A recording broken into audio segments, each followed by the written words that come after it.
Rajahmundry MLA Vasu complaint ఇచ్చారు. 5 కోట్ల scam కు పాల్పడిన మాజీ ఎంపీ భరత్ పై మంత్రి అచ్చెన్నాయుడికి ఫిర్యాదు చేసినట్లు రాజమండ్రి ఎమ్మెల్యే ఆదిరెడ్డి వాసు తెలిపారు. గౌతమి సూపర్ బజార్ భూమిని భరత్ అక్రమంగా అన్యాక్రాంతం చేశారని ఆరోపించారు. భరత్ కు ఎంత పెద్ద సూట్ కేసు అందిందో సహకార శాఖ మంత్రి అచ్చెన్నాయుడికి ఫిర్యాదు చేశామన్నారు. ఈ స్కామ్ విని మంత్రి ఆశ్చర్యపోయారన్నారు. త్వరలో విచారణ జరిపించి చర్యలు తీసుకుంటామన్నారు. గత 5 సంవత్సరాల వైఎస్ఆర్సీపీ పరిపాలనలో అధికార అహంతో మదంతో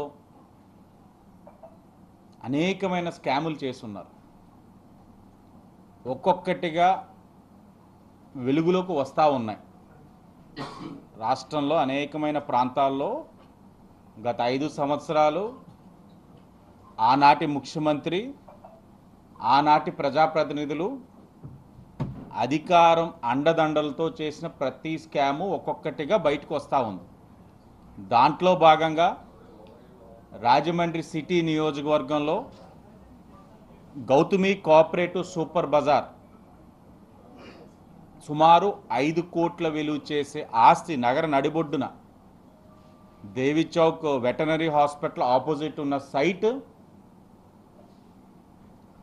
కట్టబెట్టే విషయంలో ఆనాడు వైఎస్ఆర్సీపీ ప్రజాప్రతినిధి రాజమండ్రి సిటీ నియోజకవర్గంలో మార్గాని భరత్రామ్ చేసిన తవకలన్నీ కూడా ఇప్పుడు బయటకు వస్తూ ఉన్నాయి. గమనించినట్లయితే ఈ Gautami cooperative super bazaar agreement 2022లో 11 సంవత్సరాలకు గాను గౌతమి కోఆపరేటివ్ సూపర్ బజార్కి అలాగే ఆనాడున్న ఎలక్టెడ్ బాడీకి మధ్యన అగ్రిమెంట్ అయ్యింది.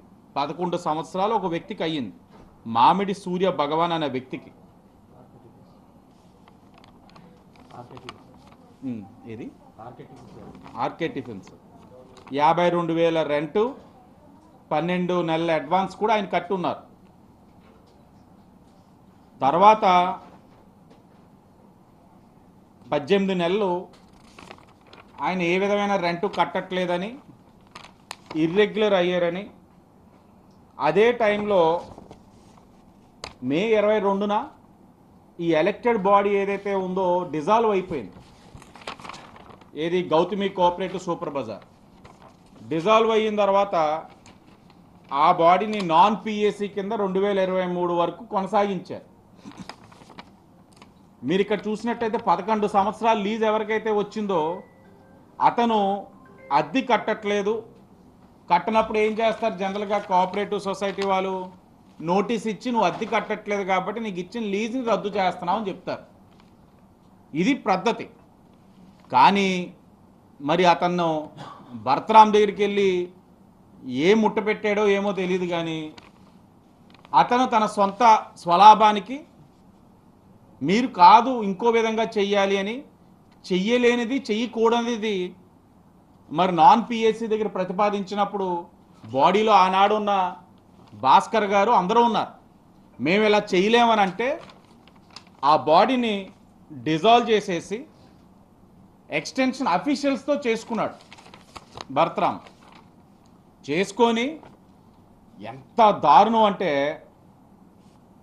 11 సంవత్సరాలు లీజ్ అంటే స్వతహాగా ఒక వ్యక్తి ఇర్రెగ్యులర్ అయితే నోటీస్ ఇచ్చి అతన్ని క్యాన్సిల్ చేసి ఫ్రెష్ లీజ్ అగ్రిమెంట్కి వెళ్తాం. కానీ 11 సంవత్సరాల లీజ్ని 33 సంవత్సరాలు సబ్ లీజ్ ఇప్పించారు. 11 సంవత్సరాల లీజ్ అగ్రిమెంట్ని 33 సంవత్సరాల సబ్ లీజ్. నాకు తెలిసి కోఆపరేటివ్ యాక్ట్లో ఇంత దారుణాతి దారుణం ఎప్పుడు చేసి ఉండకపోవచ్చు.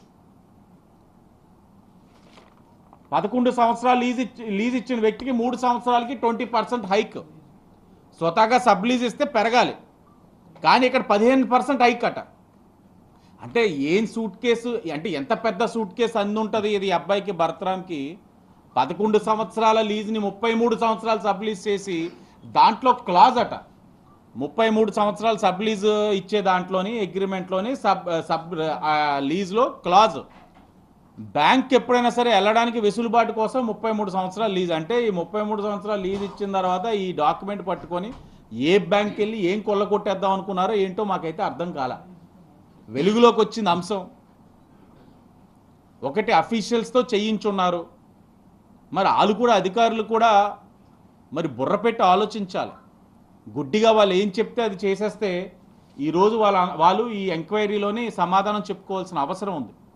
గౌరవ మంత్రి అచ్చెన్నాయుడు గారికి ఇప్పుడే రిటర్న్గా కూడా కంప్లైంట్ ఇవ్వడం జరిగింది, చెప్పడం జరిగింది.